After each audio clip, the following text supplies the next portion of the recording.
Olá, boa noite. Após receber manifestação da Procuradoria-Geral da República, ministro Alexandre de Moraes pede que a primeira turma do STF marque julgamento da denúncia contra o ex-presidente Jair Bolsonaro e mais 7 acusados por tentativa de golpe de Estado e outros crimes. Supremo absolve réu pelos atos antidemocráticos de 8 de janeiro por ser considerado incapaz pela perícia médica. STF determina que Tribunal de Justiça do Rio de Janeiro reavalie a prisão preventiva de Monique Medeiros pelo assassinato do filho Henri Borel. Conselho Nacional de Justiça suspende licitação do TJ do Maranhão para a compra de 50 telefones celulares. Juizados de Violência Doméstica e Familiar de Maceió promovem mutirão da Semana da Justiça pela Paz em Casa. E o trabalho do CNJ para garantir que o Judiciário dê um atendimento justo, respeitoso e prioritário aos idosos. O Jornal da Justiça desta quinta-feira, 13 de março, começa agora.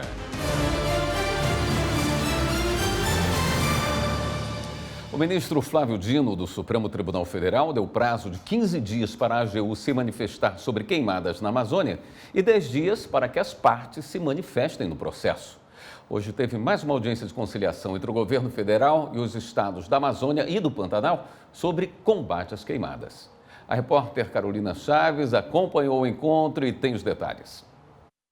Flávio Dino é relator da ação do PSOL, que alega violação de direitos constitucionais por causa de fatores como poluição, perda de biodiversidade e mudanças climáticas. Dino havia determinado que o governo federal e os 10 estados das regiões da Amazônia e do Pantanal apresentassem planos emergenciais de conscientização e manejo integrado do fogo. As medidas devem incluir campanhas educativas, publicidade e mobilização social. Os planos devem estar em conformidade com a lei que instituiu a Política Nacional de Manejo Integrado do Fogo. De acordo com a ferramenta Monitor do Fogo, do projeto MAP Biomas, mais de 30 milhões de hectares foram queimados no Brasil no ano passado. Um crescimento de 13,6 milhões de hectares de área queimada, 79% acima do registrado em 2023. A Amazônia foi o bioma mais afetado, quase 18 milhões de hectares queimados ao longo de 2024. O Pantanal sofreu com queimadas em uma área de 1,9 milhão de hectares. O ano de 2024 não foi um ano bom. Os indicadores registram isto. E não há, obviamente, aqui a necessidade de julgamentos culpabilizadores. Mas, certamente, nesse tema, não me refiro a desmatamento, mas neste tema específico dos incêndios florestais, tivemos o ano de 2024 com muitas dificuldades. E nós não podemos ter esse cenário repetido em 2025. A audiência de conciliação e contextualização foi marcada para debater as medidas já implementadas e os planos emergenciais dos governos federal e dos estados. Também foram fixadas as próximas etapas, considerando 3 problemas: o pedido para suspensão ou cancelamento do Cadastro Ambiental Rural, o CAR, por suspeita de fraude, a dificuldade do IBAMA de acesso ao Fundo Amazônia, prejudicando a ação dos agentes na prevenção e combate aos incêndios e a execução do cronograma de atuação da Polícia Federal. O ministro Flávio Dino ponderou que é preciso garantir a repressão pela atuação da Polícia Federal para que as medidas sejam realmente efetivas. Ele também destacou a necessidade de garantir o acesso do IBAMA aos recursos do fundo. E, por fim, questionou a possibilidade de dar início ao cancelamento dos CARs, pelo menos em terras indígenas. É que a existência de invasão em terra indígena já é um pecado. A existência de invasão em terra indígena com CAR é obsceno. E, por ser obsceno, é uma situação insustentável. Porque significa que o dinheiro do povo brasileiro está financiando crime. A consulta é se nós não podemos avançar nessa temática do cancelamento e suspensão, com devido processo legal, claro, mas devido processo legal diferido. Ou seja, você suspende em caráter cautelar, e notifica o detentor do carro para que ele se defenda, como só ia acontecer em tantas outras temáticas jurídicas. O presidente do STJ e coordenador do Observatório do Meio Ambiente do CNJ, ministro Herman Benjamin, afirmou que as fraudes no CAR estão identificadas e mapeadas. Ele sugeriu a convocação de uma reunião exclusivamente para discutir a transparência do CAR e problemas como a falta de cumprimento de estrutura pelos estados. A terra ou desmatamento ilegal, por queimada ou não perde a sua natureza original. Se a área de preservação permanente continua, se tinha uma outra qualificação legal. O pessoal entrou com ação no Supremo questionando uma lei do Ceará que autoriza a pulverização de agrotóxicos com o uso de drones. A norma do fim do ano passado criou uma ressalva à proibição geral de aplicação aérea de defensivos na agricultura do estado. Repórter Evelyn Araújo tem as informações. A lei cearense alterou pontos de uma norma de 2019 que proibia a pulverização aérea de agrotóxicos no estado. Essa legislação mais antiga já foi declarada constitucional pelo STF. Com a mudança aprovada pela Assembleia Legislativa no ano passado, passou a ser possível a aplicação de defensivos agrícolas usando drones. Foram fixadas, inclusive, algumas regras, como a necessidade de orientação de um agrônomo, a distância máxima de até 2 metros de altura da cultura plantada e vento inferior a 10 quilômetros de velocidade. Na ação, o partido argumenta que os estados não podem estabelecer regras para a pulverização de agrotóxicos com drones, já que esse seria um tema de competência da União. Por isso, pede que a lei seja considerada inconstitucional. O relator da ação é o ministro Luiz Fux. O Supremo Tribunal Federal vai julgar se o INSS deve pagar salários de vítimas de violência doméstica. Os detalhes com o repórter João Pedro Melo. A medida deve impactar diretamente na aplicação da Lei Maria da Penha e caberá ao presidente do Supremo Tribunal Federal, ministro Luiz Roberto Barroso, marcar a data do julgamento do mérito. O relator da medida é o ministro Flávio Dino. Para ele, o STF vai ter que se manifestar se cabe mesmo ao INSS bancar os salários das vítimas pelo período de 6 meses e se o benefício é assistencial ou previdenciário. O caso já teve a repercussão geral reconhecida, ou seja, o resultado vai servir para direcionar outras instâncias judiciais em processos semelhantes. Na análise, a Corte também deve determinar se a decisão sobre o custo deve ou não ser tomada pela Justiça Estadual. Termina no próximo domingo o envio de propostas para a primeira jornada de Direito Desportivo. O evento, promovido pelo Centro de Estudos Judiciários do Conselho da Justiça Federal, é para discutir e propor soluções para os principais desafios do direito desportivo e vai ser nos dias 4 e 5 de junho, na sede do CJF em Brasília. São 3 comissões de trabalho presididas por ministros do Superior Tribunal de Justiça que vão discutir, entre outros temas, os aspectos trabalhistas, penais, disciplinares e contratuais de atletas e entidades esportivas. Devem participar da jornada ministros dos tribunais superiores, magistrados federais e estaduais, membros do Ministério Público, advogados, procuradores, defensores, professores e especialistas. As propostas devem ser enviadas por meio do formulário eletrônico disponível no portal do Conselho. O Judiciário de Alagoas mantém um centro especializado para atendimento às vítimas e parentes de vítimas de crimes. O objetivo é dar suporte a quem enfrentou situação de violência. Reportagem André Risco.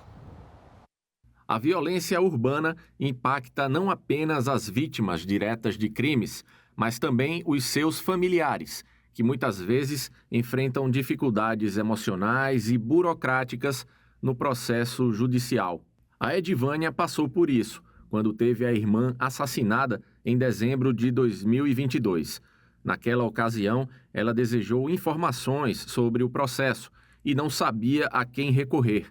Foi quando ela foi informada e buscou o Centro Especializado de Atenção às Vítimas de Crimes e Atos Infracionais, onde teve o apoio do Judiciário. Outras pessoas, assim como eu, que estariam perdidas, que estão perdidas nesse momento, sem acesso à informação, sem acesso ao processo, que precisando desse acolhimento, lá é o local. Porque foi rápido, o meu acesso foi rápido, O juiz foi comigo pessoalmente, né? E aí a gente sanou todas as minhas dúvidas e o melhor foi a senha. Criado em janeiro de 2023 pelo Poder Judiciário para dar suporte às vítimas ou parentes de vítimas, como a Edivânia, o centro tem o objetivo de garantir mais segurança e compreensão às famílias em um momento tão delicado. No centro existe a possibilidade de ser dada a orientação e a informação da tramitação processual. E são situações, às vezes, muito traumáticas, por exemplo, de um homicídio, que ainda que a vítima não esteja presente, existem os seus familiares que eles têm esse direito de ser atendidos pelo centro, né?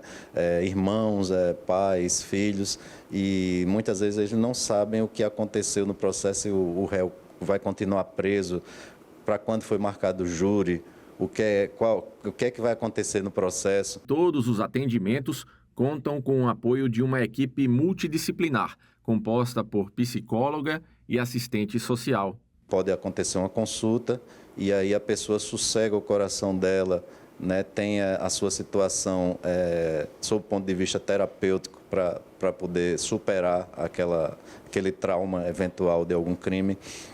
Os encaminhamentos também são feitos, são realizados para outros órgãos públicos, como é o caso do CAPES, um aluguel social e também informações sobre programa de proteção à testemunha e vítimas de crimes, que em alguns casos diz respeito, por exemplo, a organizações criminosas.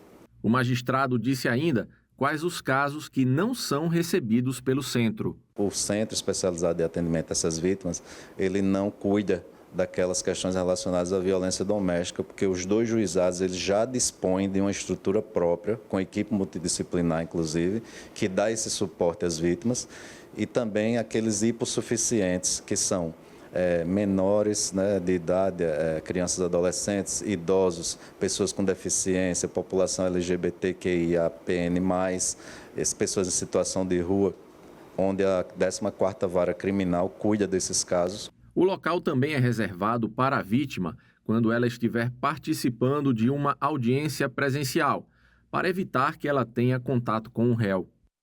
O Supremo Tribunal Federal determinou que o Tribunal de Justiça do Rio de Janeiro reavalie a prisão preventiva de Monique Medeiros. Ela é acusada de participar do assassinato do filho, Henri Borel, em 2021. Reportagem de Evelyn Araújo. O ministro Gilmar Mendes determinou que a 7ª Câmara Criminal do Tribunal de Justiça do Rio reavalie a necessidade de manter Monique Medeiros em prisão preventiva. Na petição que tramita no Supremo, a defesa de Monique argumentava que o juiz de primeira instância deveria ser o responsável pela reavaliação da medida cautelar. No entanto, o Código de Processo Penal estabelece que a revisão da prisão deve ser feita pelo mesmo órgão que a decretou, no caso, a 2ª instância. Monique Medeiros está presa desde 2023. Ela é ré pelos crimes de tortura e homicídio contra o filho Henri Borel, de 4 anos. Daqui a pouco, o Supremo Tribunal Federal decide que todos os partidos podem concorrer às sobras eleitorais a partir da eleição de 2022. E ministro Alexandre de Moraes libera processo contra o ex-presidente Jair Bolsonaro e mais 7 acusados para julgamento na primeira turma do STF. Nós voltamos em instantes.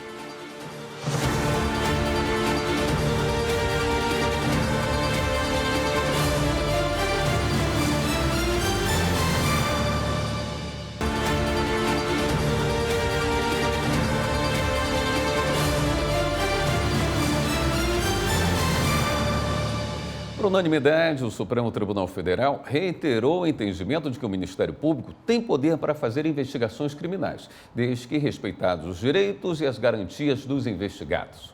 A decisão aplicou a tese já fixada pelo tribunal de que não há monopólio da polícia nas investigações. O Supremo Tribunal Federal decidiu que todos os partidos podem concorrer às sobras eleitorais a partir da eleição de 2022. A repórter Marta Ferreira acompanhou o julgamento e tem os detalhes.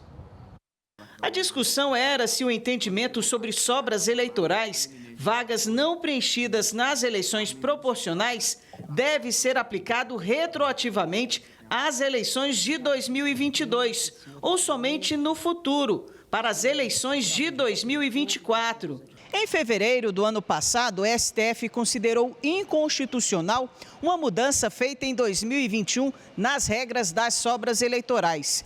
Com a decisão, todos os partidos podem participar da última fase de distribuição dessas vagas. Só que ficou definido que esse entendimento não deveria ser aplicado na eleição de 2022, o que teria como consequência a alteração de parte dos deputados que foram eleitos.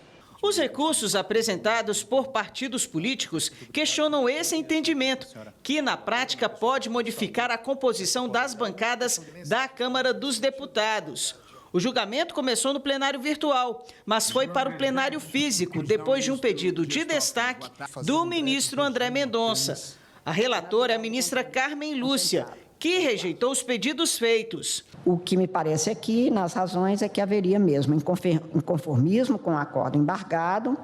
Não vejo comprovados, como disse, os requisitos de embargabilidade. O Supremo já assentou que os embargos de declaração não constituem meio hábil para rediscussão de matéria debatida no julgado embargado. Estou citando jurisprudência vasta, consolidada neste sentido, pelo que me parece que o exame da peça recursal é suficiente para constatar que não há o que esclarecer, porque não há, na minha compreensão, ponto obscuro, nem omisso, nem contraditório, não me parece haver erro material. O que se pretende é modificar o julgado e fazer prevalecer a tese do embargante que ficou vencida. Pelo que ausentes esses requisitos, senhor presidente, eu voto nos dois casos no sentido de ratificar o voto que já tinha lançado no plenário virtual e rejeitar os embargos. Mas a maioria dos ministros divergiu da relatora, votando para que a decisão tomada pelo Supremo no ano passado tivesse validade para as eleições de 2022.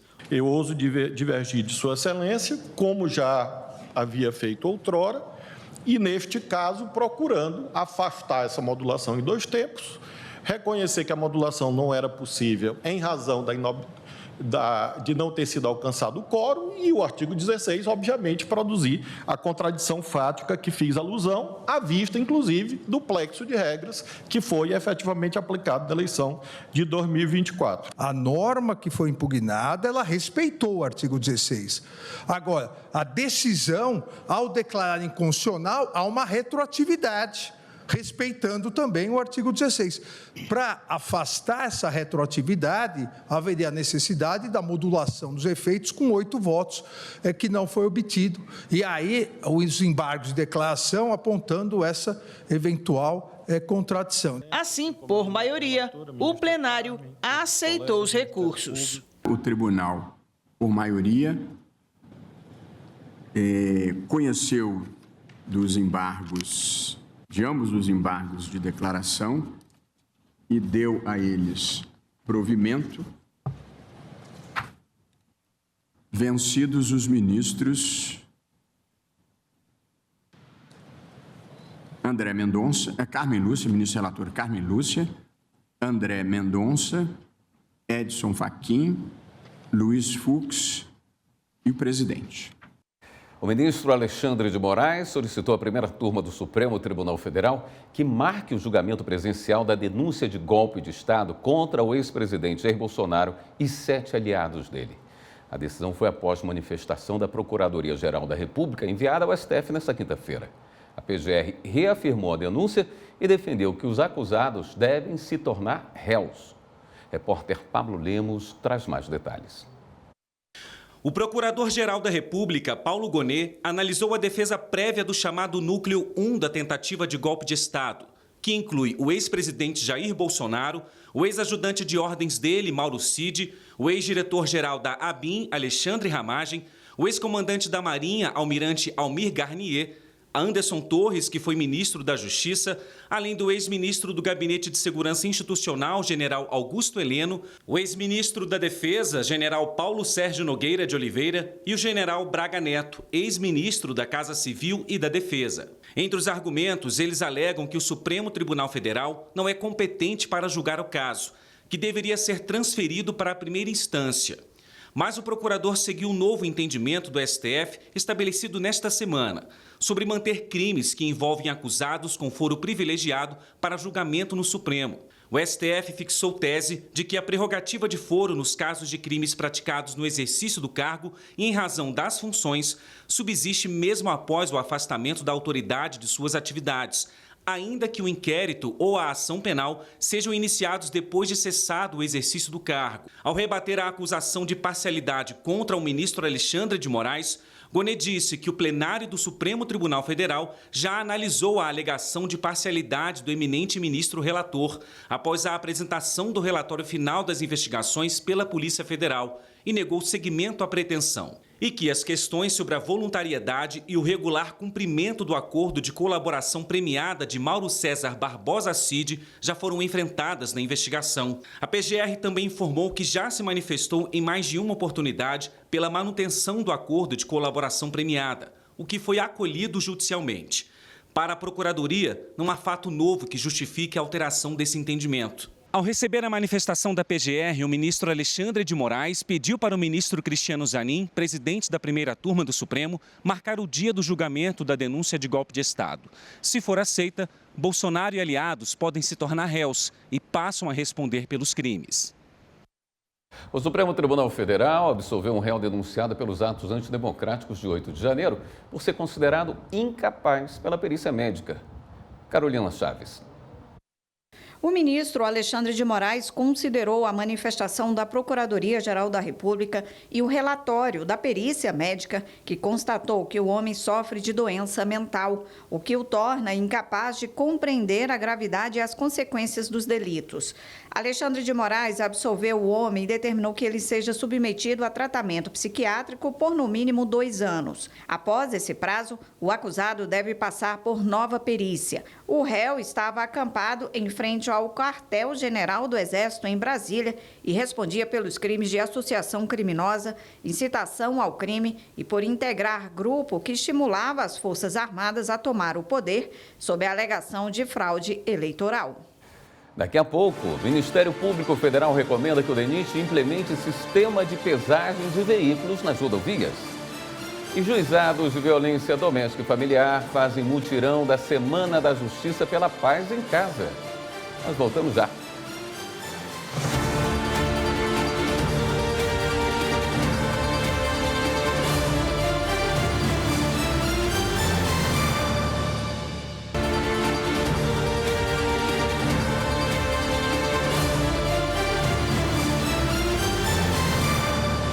O Ministério Público Federal encaminhou uma recomendação para que o DENIT implemente o sistema de pesagens de veículos nas rodovias. Márcio Fontinelli tem as informações.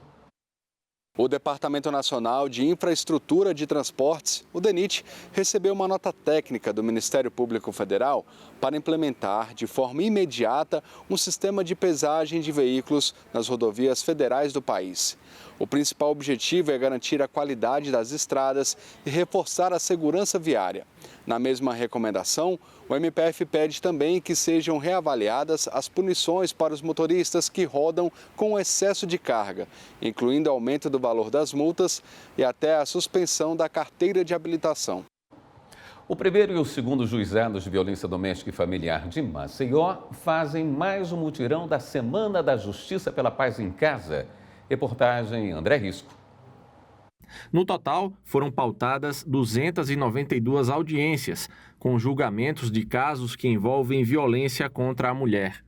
O presidente Fábio Bittencourt acompanhou o início da ação, que é promovida pelo Conselho Nacional de Justiça, em parceria com os tribunais de justiça estaduais. Vários juízes, promotores, defensores públicos e advogados, isso faz com que pelo menos 40% da demanda seja resolvida de forma mais célere, mais rápida e com a eficiência que nós queremos. A Força-Tarefa contará com o apoio da Justiça Itinerante, com o reforço de 26 magistrados, 13 em cada juizado, realizando audiências em 4 salas no primeiro juizado e mais 4 salas no segundo juizado. Para os juízes Soraya Maranhão e Felipe Alcântara, titulares do primeiro e segundo juizados, a 29ª Semana da Justiça pela Paz em Casa é mais uma oportunidade de reafirmar o compromisso com a efetividade da Lei Maria da Penha. Com o julgamento rápido dos processos, o Estado está mostrando para a sociedade que a violência não será compensada e sim reprovada pelo Estado através das condenações aos agressores e também uma resposta à própria vítima, né? Para que ela possa reconstruir a sua vida com mais segurança. O que a gente percebe, tanto aqui no dia a dia do juizado, quanto nos plantões criminais, é que a maioria dos casos que tem chegado para a justiça aqui em Alagoas, criminal pelo menos, tem sido de violência doméstica. E é necessário que o tribunal e o Poder Judiciário se organize e traga incrementos para poder dar uma resposta efetiva a isso. E esse mutirão vem justamente nesse sentido, fazer com que a gente possa julgar mais processos de forma mais rápida e dar a resposta que essas pessoas merecem e precisam. Daqui a pouco, a Polícia Federal apreende mais de 1 tonelada de barbatana de tubarão no Espírito Santo. E o Conselho Nacional de Justiça suspende a compra de 50 celulares para desembargadores do Tribunal de Justiça do Maranhão. Voltamos em instantes.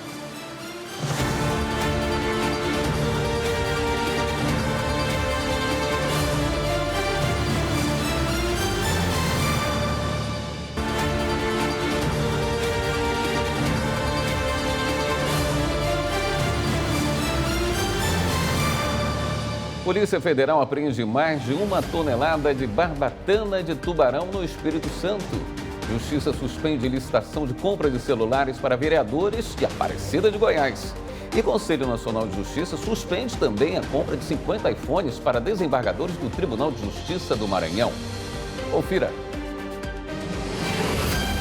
O Conselho Nacional de Justiça suspendeu a licitação do Tribunal de Justiça do Maranhão para a compra de 50 celulares modelo iPhone 16 Pro Max. O valor total previsto no edital era de até R$ 573 mil, com custo unitário de aproximadamente R$ 11.400. A decisão do CNJ foi depois de questionamento sobre a quantidade de aparelhos a serem adquiridos, já que o tribunal tem 35 desembargadores, mas o edital previa a compra de 50 aparelhos. O CNJ deu prazo de 5 dias para que o Tribunal de Justiça do Maranhão esclareça a necessidade da compra dos celulares. Em Goiás, a Justiça também determinou a suspensão do pregão eletrônico promovido pela Câmara de Aparecida para a compra de 25 aparelhos de iPhone 16 Pro Max para os vereadores. O investimento foi estimado em mais de R$ 293 mil. O juiz considerou que a aquisição constitui bem de luxo, tendo em vista a realidade do município. No Espírito Santo, a Polícia Federal e o IBAMA cumpriram o mandado de busca e apreensão em um depósito clandestino de peixes em Itapemirim. Foi apreendida mais de 1 tonelada de barbatanas de tubarões e 3 pessoas foram presas em flagrante. O grupo atuava na secagem, acondicionamento e preparação das barbatanas para remessa clandestina a países asiáticos. A Polícia Civil de Goiás cumpriu as prisões preventivas de Karine Gisele Gouveia Silva e Paulo César Dias Gonçalves, donos da clínica Karine Gouveia Estética, em Goiânia. A decisão foi da primeira vara das garantias da comarca de Goiânia. As informações com Rocine Gomes. A investigação, iniciada em fevereiro de 2024, revelou que a clínica realizava procedimentos de alto risco, como rinoplastias e lipoaspirações sem autorização. O local usava substâncias proibidas, a exemplo de óleo de silicone e PMMA, um material plástico usado na indústria que pode causar deformidades, necroses e infecções. Essa decisão judicial também destacou que as provas indicam que os investigados Karine e Paulo utilizaram diversas manobras para embaraçar as investigações, como a subcontratação de advogados para acompanhar e manipular as declarações dos demais investigados, além do desrespeito daquele grupo empresarial investigado às decisões judiciais anteriores, tendo sido indicado que, por meio da internet, houve o prosseguimento no anúncio para a venda de medicamentos, mesmo após determinação judicial para o fim das atividades. A clínica também vendia medicamentos irregulares, incluindo produtos vetados pela Agência Nacional de Vigilância Sanitária, a Anvisa, o que pode configurar tráfico de medicamentos. Os investigados respondem por organização criminosa, falsificação de produtos terapêuticos, lesões corporais gravíssimas, exercício ilegal da medicina e estelionato. Vamos falar agora do trabalho do CNJ para garantir que o judiciário dê um atendimento justo, respeitoso e prioritário aos idosos no Brasil. Quem tem essas informações é o repórter Guilherme Menezes.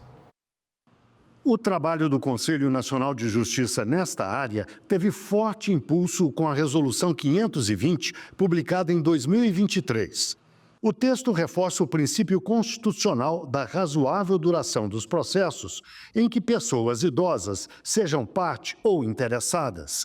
No primeiro grau do Judiciário, o prazo para processos com idosos, estabelecido pela resolução do CNJ, é de 15 meses. Mas, nas ações civis públicas, que tratam dos direitos difusos e coletivos de pessoas idosas, a tramitação no primeiro grau deverá ser de 24 meses, incluída a sentença, como explica o conselheiro do CNJ, Pablo Coutinho Barreto. Obviamente, por disposição da lei, esse direito ele precisa ser requerido no momento em que a pessoa ajuiza a ação, ou assim que no curso da ação a pessoa completa 60 anos e passa a ter o direito a essa prioridade, mas ainda que haja uma falta de conhecimento na hora de fazer o ajuizamento, na hora de fazer esse requerimento do direito, o certo é que o Poder Judiciário precisa adotar medidas efetivas para mudar esse cenário. E quem lida com os direitos de idosos, como a defensora pública Amanda Fernandes, sabe que realmente é preciso mudar esse cenário. A pessoa idosa tem um processo mais demorado na justiça, ela muitas vezes sofre o etarismo porque não consegue participar das audiências virtuais, do modelo virtual de processo eletrônico pós-pandemia, em sua maioria, a gente tem reforçado esse modelo jurídico de processo eletrônico e até mesmo no tratamento. O que nós percebemos é que os serviços públicos muitas vezes são etaristas e não compreendem a complexidade dos processos envolvendo pessoas idosas. E a complexidade só pode ser compreendida com um olhar mais amplo, que envolva todos os grupos, instituições e locais que fazem parte da vida dos idosos. Então, a gente faz uma mediação, reforça a autonomia da pessoa idosa, a gente tenta de maneira pré-processual e extrajudicial, quer dizer, fora ali do processo judicial, resolver as questões, trabalha com a rede de parceiros das pessoas idosas, os CRAS, os CRES, o sistema de saúde, tenta reforçar os vínculos para saber o que está acontecendo na vida daquela pessoa idosa, como a comunidade pode ajudar. E essa é a ideia também que a gente procura no selo, que os tribunais envolvam outras questões, não seja só outros setores e outras questões, não seja só aquela coisa do processo que é muito sim, não. A gente tem que desenvolver a complexidade do indivíduo. E a estratégia do CNJ para garantir o envolvimento dos tribunais não é centrada na identificação dos que, eventualmente, descumprirem a resolução. Para além de identificar, prestigiar as boas práticas que os tribunais têm pelo Brasil, relacionados à promoção de direitos das pessoas idosas.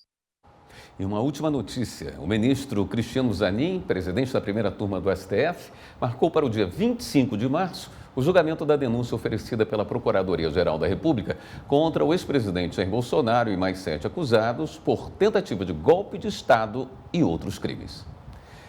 Esta edição do Jornal da Justiça fica por aqui. Uma boa noite para você. Até amanhã.